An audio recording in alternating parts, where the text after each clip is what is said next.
Marksi vanemad. Ja kus ta ise on? Kas te kohvi soovite? Ei, ega meie küll kohvi ei joo. Aga teed? Jaa, aitäh, aga ega meie pärast.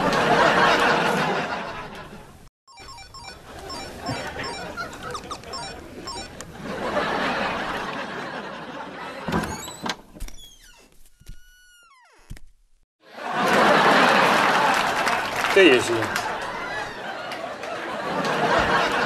Seda, et... Oleksite võinud helistada.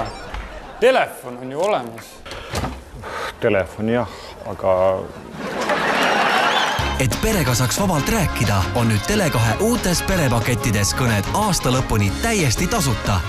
Lisaks anname sulle moodsa Sony Ericssoni telefoni ülisoodsa hinnaga. Liitu kohe. Tele2, milleks maksta rohkem?